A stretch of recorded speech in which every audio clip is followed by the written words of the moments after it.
Friends, चलिए हम लोग अपना राज्य व्यवस्था यानी कि पॉलिटी का अपना चैप्टर फंडामेंटल राइट्स का मूल अधिकारों का आगे बढ़ाते हैं। मूल अधिकारों में अभी तक हमने अनुच्छेद 21 तक आर्टिकल 21 तक जितने भी मुद्दे हो सकते थे, जो भी अनुच्छेदों में दिए गए हैं, वो सब हमने पूरे डिटेल से कर लिए हैं।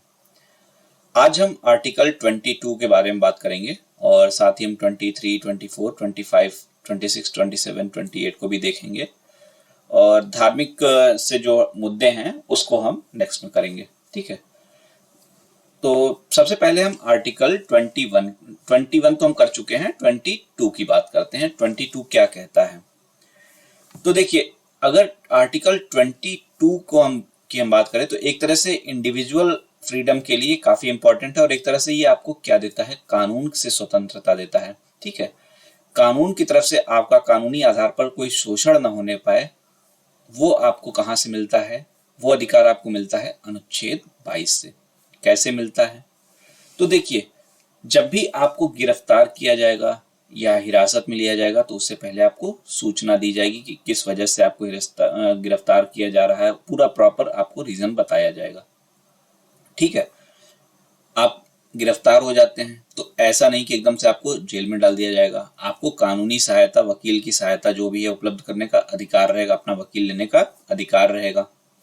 साथ ही ऐसा भी नहीं हो सकता है कि आपको मनमानी ढंग से बंद करके रखे रहे पुलिस। आपको अरेस्ट करने से 24 घंटे के भीतर 24 घंटे के भीतर उसको जो न्यायालय है वहां पर उसको पेश करना पड़ेगा। और इस 24 घंटे में आपका जो यात्रा का ट्रैवल का जो समय है वो शामिल नहीं माना जाता है। ट्रैवल का जो टाइम होता है उसको इसमें शामिल नहीं माना जाता है। हालांकि आप ऐसे इंसिडेंट भी आजकल देख चुके हैं कि जीप वगैरह भी पलट जाती है, पहुंचने की नौबत ही नहीं आती है। खैर, वो सब तो अलग चीजें हैं, लेकिन जो आर्टिकल 22 कहता है वो यही कहता है कि जब भी आप अरेस्ट करेंगे तो अरेस्ट से पहले आप सूचना देंगे। मनपसंद वकील लेने का अधिकार होता है, सलाह लेने का अधिकार होता है। हिरासत में लेने के 24 घंटे के अंदर में आपको व्यक्ति को न्यायालय के समक्ष में ले जाना पड़ेगा। और ये एक प्रकार से रक्षोपाय हैं जो संविधान के द्वारा व्यक्तियों को दिए गए हैं। और संविधान के द्वारा इसको जो दिया गया है, इसमें एक तरीके से बाउंडेशन लगाया जा रहा है राज्य के ऊपर। तो राज्य के क्या हुआ? राज्य के तो विरुद्ध है लेकिन नागरिकों के पक्ष में है और उनको ये कानूनी आधार पर स्वायत्तता सुनिश्चित करने का प्रयास करता है अनुच्छेद 22। अब इस अनुच्छेद 22 से ही जुड़ा हुआ एक मुद्दा समझ में आता है, जो है निवारक नजरबंदी का। निवारक नजरबंदी आपको ज्यादा चर्चा में सुनने को मिला होगा कि जब 370 को हटाया था केंद्र सरकार ने, उस समय काफी बड़े नेताओं को कश्मीर के हाउस अरेस्ट कर दिया गया था एक तरह से। और काफी लंबे समय तक, हालांकि हाउस अरेस्ट का कुछ प्रोविजन होता है सर्टेन टाइम के लिए ही, उसके बाद उसको संसद की अनुमति के अनुसार बढ़ाया जाता है। बट ये काफी लंबे समय तक चला और सुप्रीम कोर्ट तक मैटर पहुंचा था। तो निवारक नजरबंदी क्यों इस तरह से की जाती है और क्यों, किस तरीके से आर्टिकल 22 का विषय बन जाता है, मुद्दा बन जाता है?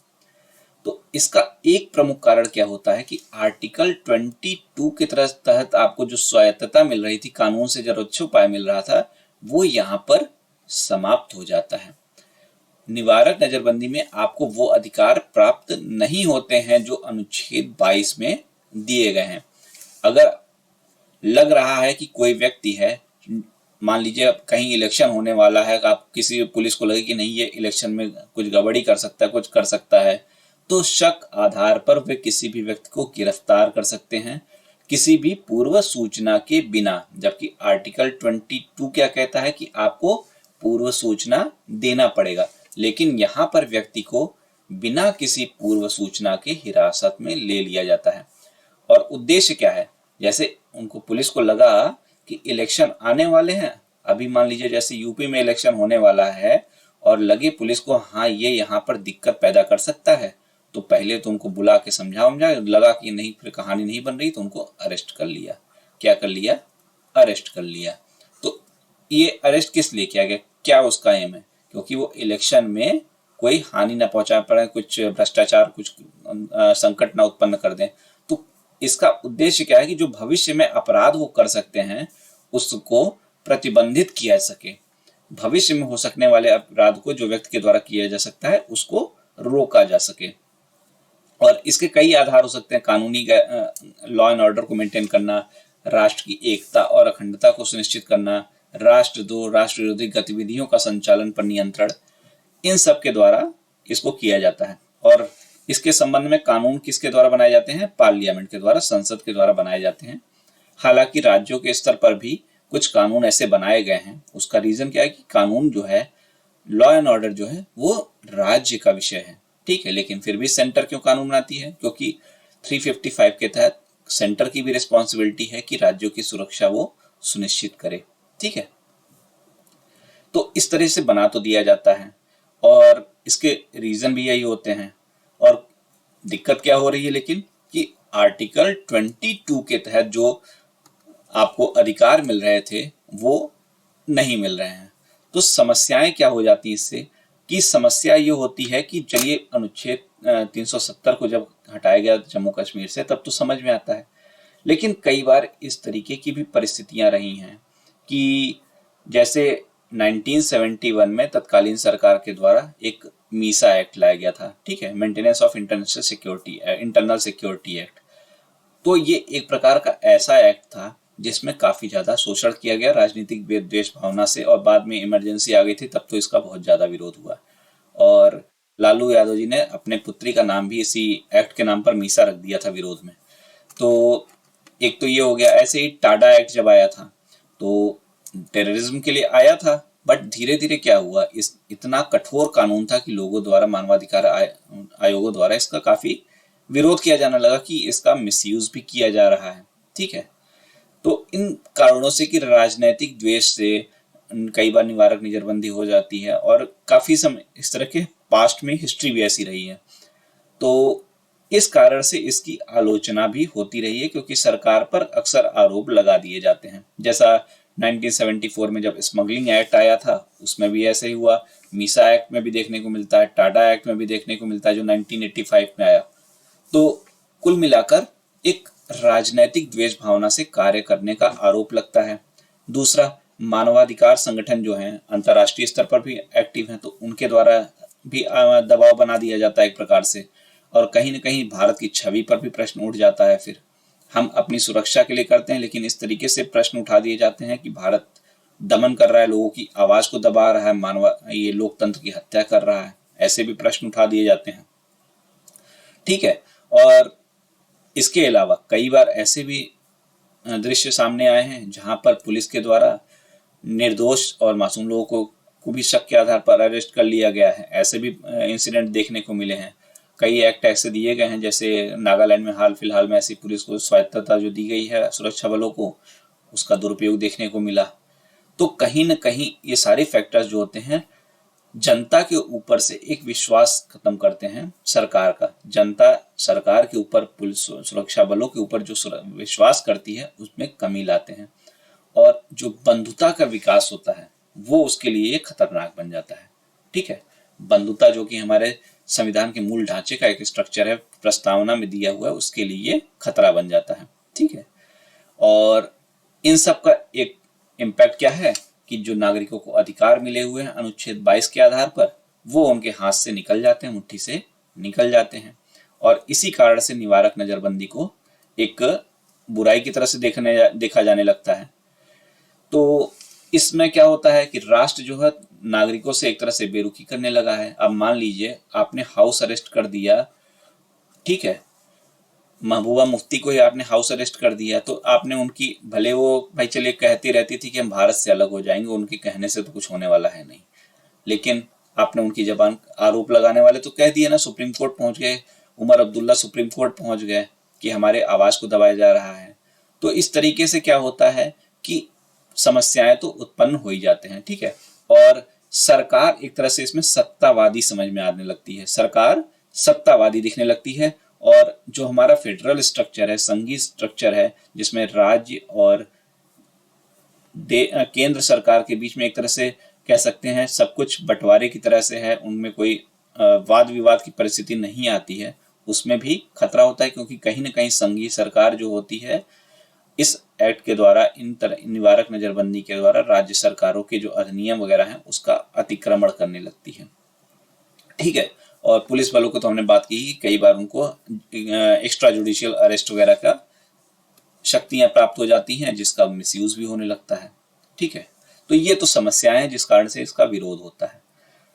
और निवारक नजरबंदी भी जरूरी है। जैसे 370 जब हटाया गया, काफी हो रहा था कि जम्मू कश्मीर में ये सारी चीजें होंगी, ये हो सकता है, ये हो सकता है, लेकिन जब सरकार को लग रहा था कि जब आवश्यकता है, बाद में छोड़ भी दिया गया सबको। लेकिन सिचुएशन को तो नॉर्मलाइज कर लिया गया ना। इसी तरह से लॉ एंड ऑर्डर को, इंटरनल सिक्योरिटी को जो मेंटेन करना है, उसके लिए सरकार के पास इस तरह की हथियार तो होने चाहिए। तो इसकी आवश्यकता भी है। तो इसके उपाय क्या किए जा सकते हैं जिससे कि इस तरह की समस्याओं को रोका जा सके? उसके लिए क्या कर सकते हैं हम लोग? उल्लेखनीय है कि निवारक नजरबंदी के माध्यम से राज्य को अर्धसैनिक बलों को अत्यधिक शक्तियां प्राप्त हो जाती हैं, किंतु कई बार राष्ट्रीय सुरक्षा में ऐसा करना आवश्यक भी होता है। अतः निवारक नजरबंदी को एक आवश्यक बुराई के रूप में देखा जाता है। ठीक है। आवश्यक बुराई के रूप में इसको देखा जा सकता है और इसके दुष्प्रभावों को कम करने के लिए कुछ प्रयास किए जा सकते हैं। जैसे क्या कर सकते हैं हम लोग? जैसे हमने क्या एक्ट बनाया था, मीसा एक्ट बनाया, पोटा एक्ट बनाया, टाडा एक्ट बनाया। तो ये सारे एक्ट इस तरीके के जो बनाए जाए ना, वो सबसे एकदम से प्रायोरिटी बेसिस पे पहले ही ना बना दिए जाए, क्योंकि लॉ एंड ऑर्डर राज्यों का विषय है। तो राज्यों को भी कानून बनाने के लिए कहा जा सकता है, राज्यों के कानून की समीक्षा की जा सकती है, और उसके बाद जब कुछ भी ऑप्शन ना बचे, लास्ट ऑप्शन बचे, तो राज्यों के सहयोग से उनसे मंत्रणा करके तब इस तरह के प्रयोग किए जाने चाहिए, एक्ट बनाए जाने चाहिए। मतलब ये एक अंतिम विकल्प होना चाहिए, एक लास्ट चॉइस होना चाहिए, ना कि ये फर्स्ट चॉइस होना चाहिए। जब भी कानून बने तब विधानपूर्व साधनों का प्रयोग करना चाहिए। मतलब क्या? नागरिकों से फीडबैक लें, मीडिया का फीडबैक लें, सिविल समाज की बैठकें करें, उनके फीडबैक लें। तो अगर आपने सबका फीडबैक लिया हुआ है तो आपको जो समस्याएं उत्पन्न हो सकती हैं वो आपको पहले से पता होंगी। उसके अकॉर्डिंग आप एक्ट बना सकते हैं जिसका विरोध कम से कम होगा। मानवाधिकार आयोग को भी इसमें शामिल किया जा सकता है, सबको शामिल कर सकते हैं। जितनी भी आपको फीडबैक की आवश्यकता हो किसी कानून बना को, किसी पॉलिसी को बनाने के लिए, वो आप यहाँ पर कर सकते हैं। ठीक है। राजनीतिक आधार पर कोई द्वेष न हो, इसलिए मीडिया को, प्रेशर ग्रुप्स को अपनी सक्रियता को बढ़ाना चाहिए। मीडिया ट्रायल नहीं होना चाहिए, लेकिन मीडिया को एक अनबायस्ड रूप में, सक्रिय रूप में चीजों को दिखाना चाहिए कि हाँ, क्या रीजन थे, क्या नहीं थे, क्या सही में वास्तविकता में ये सही करना सही था या नहीं सही था। हालांकि आज के समय में media party wise political parties का एक तरह से मुहरा बन के रह गया है, बट अगर इसको सही ढंग से काम किया जाए तो कहीं न कहीं एक इसको सही दिशा में ले जाते हुए जो इस तरह की संभावनाएं होती हैं राजनीतिक द्वेष की, उसको समाप्त किया सकता है। ठीक है। और इस कारण से क्या होगा कि जो सत्ता का इस तरह की व्यवस्थाओं का अतिवादिता करने लगती हैं सरकारें, उससे वो अपने आप दूर रखेंगी, क्योंकि कहीं ना कहीं पब्लिक में उनकी इमेज अगर खराब हो रही है तो नेक्स्ट टाइम भी तो इलेक्शन होना ही है। तो जन दबाव भी उनके ऊपर बढ़ता है, और मीडिया का और सोशल जो प्रेशर ग्रुप्स वगैरह हैं, दबाव समूह वगैरह हैं, उनसे इस चीजों को एक्टिवली राजनीतिक द्वेष को समाप्त करवाया जा सकता है। अर्धसैनिक बल व सैन्य बल जो इनका दुरुपयोग करते हैं, वहां पर एक कुछ जिम्मेदार लोगों को रखना चाहिए। ठीक है। जिम्मेदार लोगों को पदस्थापित करना चाहिए, जिनके अंदर सिंसियरिटी अधिक हो, जो इस तरह के चीजों को ज्यादा मेच्योरिटी से हैंडल कर सकें। ठीक है। साथ ही साथ उनकी ट्रेनिंग वगैरह भी कराई जानी चाहिए, जिससे वो अपनी इमोशंस पर कंट्रोल कर सके, भावनात्मक नियंत्रण के लिए। तो इस तरीके के जो प्रयास हैं, वो सारे प्रयास अगर किए जाएं तो कहीं ना कहीं इस तरह की जो समस्याएं हैं उनसे हम लोग निकल सकते हैं या निपट सकते हैं, जो भी कहें। ठीक है। तो आर्टिकल 22 की बात क्या करते हैं? ये एक तरह से आपको कानूनी आधार पर स्वायत्तता देता है। और मेंस का इसका जो टॉपिक बन सकता है वो निवारक नजरबंदी का बन सकता है, जो हाल फिलहाल चर्चा में भी रहा है। बात करते हैं हम थोड़ा आर्टिकल 23 और 24 की, जो क्या है? शोषण के विरुद्ध अधिकार है। बहुत ज्यादा क्वेश्चन तो इससे नहीं बनने वाले, लेकिन कानून आप अगर देखेंगे तो बालकों से संबंधित, महिलाओं से संबंधित बहुत सारे कानून ऐसे बने हुए हैं। ठीक है। हमने बहुत सारे एक्ट पास कर रखे हैं, वो अपनी अलग चीज है। उसको हम सोशल जस्टिस वगैरह जब पढ़ते हैं तो वहां पे देखते हैं। लेकिन आर्टिकल 23 और 24 की अगर हम बात करते हैं तो 23 क्या कहता है कि मानव तस्करी और बंधुआ मजदूरी वगैरह जो होती है वहां पर उसको पूरी तरह से बैन किया गया है, ये आप नहीं करवा सकते हैं। इसी तरह से चाइल्ड लेबर को आर्टिकल 24 से बैन किया हुआ है अप टू एज ऑफ 14। इसके संबंध में संसद ने कई कानून वगैरह भी पास किए हुए हैं। ठीक है, ये आप जैसे गृह व्यवसाय में कार्य कर सकते हैं ऐसे, और कुछ लोगों को इस तरह की छूट दी गई कि मतलब जहाँ पे उनके जीवन को खतरा हो इस तरह के नहीं, नॉर्मल काम जो वो कर सकते हैं। तो वो सब अलग चीजें हैं। लेकिन अगर कॉन्स्टिट्यूशन वाइज कहा जाए तो मैच कराने के लिए कभी क्वेश्चन आ जाए तो 23 और 24 शोषण के विरुद्ध अधिकार हैं। 24 प्रोविजन ऑफ चाइल्ड लेबर को करता है, कब तक की एज को, 14 तक की एज को। आर्टिकल 23 मानव तस्करी एवं बंधुआ मजदूरी पर प्रतिबंध लगाता है। ठीक है, तो ये तो हो गई बात 23, 24 की। इसके बाद हमारा कौन सा अधिकार आता है, धार्मिक स्वतंत्रता का, रिलीजियस फ्रीडम का। इसमें हमारे 4 आर्टिकल आते हैं। कौन कौन से, आर्टिकल 25, आर्टिकल 26, आर्टिकल 27, आर्टिकल 28। ये एक प्रकार से क्या करते हैं, आपको धार्मिक स्वतंत्रता देते हैं। कैसे देते हैं, आपको अपना धर्म मानने का, किसी भी धर्म को मानने का, उसका प्रचार प्रसार करने की स्वतंत्रता है। अपने धार्मिक कार्यों को करने की स्वतंत्रता है। आप अपने धार्मिक कार्यों के लिए कुछ चंदा वगैरह जो भी इकट्ठा कर रहे हैं उससे टैक्स वगैरह में जो छूट दी गई है उससे आपको स्वतंत्रता दी गई है। साथ ही अगर आपका कोई विद्यालय वगैरह है, निजी विद्यालय है, तो वहां पर किस प्रकार से आप धार्मिक जैसे गान वगैरह कर सकते हैं कि नहीं कर सकते हैं, वो उस तरह की स्वतंत्रता यहाँ पर आपको दी गई है। तो कुल मिलाकर ये चारों आर्टिकल धार्मिक स्वतंत्रता संबंधित हैं। जैसे अपने धर्म को मानने व प्रचार प्रसार करने का अधिकार आर्टिकल 25 दे देता है। अपने धार्मिक कार्यों को करने का अधिकार आर्टिकल 26 आपको देता है। Article 27 freedom of payment of taxes for practice of any religion देता है। 28 क्या करता है, freedom of attendance of religious worship at certain education, में से शिक्षा केंद्र है। तो यदि वो शारीरिक सरकारी शिक्षा केंद्र है या फिर ऐसा शिक्षा केंद्र है जहां पर सरकार का पैसा लगा हुआ है, पूरी तरह से भले सरकारी ना हो, तो वहां पर किसी भी प्रकार की धार्मिक शिक्षा नहीं दी जाए, क्योंकि राज्य का अपना कोई धर्म तो होता ही नहीं, हम एक धर्मनिरपेक्ष राज्य हैं। यदि कोई ऐसा हो जो प्राइवेट हो, तो प्राइवेट क्या कर सकते हैं, धार्मिक शिक्षा अगर देना चाहते हैं, जैसे कि कई कॉन्वेंट स्कूल वगैरह में होता है, तो देते तो हैं, लेकिन उसको देने से पहले भी जो बच्चों के माता पिता हैं उनकी परमिशन आवश्यक है, बिना परमिशन के नहीं। तो कुल मिलाकर इलीगल रूप में आप मतलब किसी को जबरदस्ती ना धर्म को मनवाने के लिए कुछ कह सकते हैं, ना उसका प्रसार करने के लिए, किसी को मानने के लिए कह सकते हैं। हर किसी का अपना इंडिविजुअल चॉइस है कि वो अपने धर्म को माने और उसको प्रचार और प्रसार करे।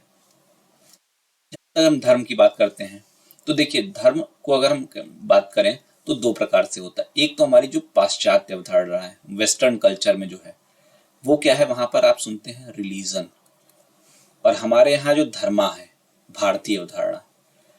इन दोनों में हमको थोड़ा सा डिफरेंस देखने को मिलता है, जो वेस्टर्न की बात करते हैं और जो भारतीय की बात करते हैं। वेस्टर्न कल्चर में रिलीजन का में जो है, वहां पर देखिए अदर वे में नहीं, बट जो चीजें फॉलो करती हैं, जैसे कैथोलिक चर्च वगैरह हैं, वहां पर उन्होंने एक सेट पैटर्न बना रखा है, उसको फॉलो करना, रिलीजियस एकदम रिग्रेसली फॉलो करना बहुत ही अनिवार्य होता है। उसमें किसी प्रकार की छूट नहीं होती है, एक जड़ की तरह से वो है, और उनमें कोई डायनेमिक वो परिवर्तनशील नहीं होता है, और ये खास पद्धति और पूर्व निर्धारित पद्धति पर आधारित होते हैं।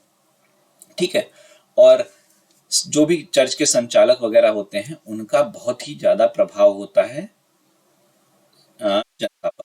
लेकिन जहां पर भारतीय अवधारणा की बात करते हैं तो ये इस रिलीजन से कहीं ज्यादा व्यापक है, क्योंकि भारतीय अवधारणा में व्यक्तिगत स्वतंत्रता की बात की गई है, इंडिविजुअल की बात की गई धर्म के लिए।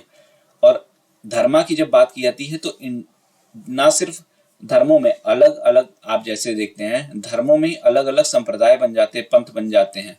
जैसे आप हिंदू धर्म में शैव हैं, शिव को मानने वाले हैं, विष्णु को मानने वाले हैं, जैन में जैन और बौद्ध में हीनयान है, महायान है, ठीक है।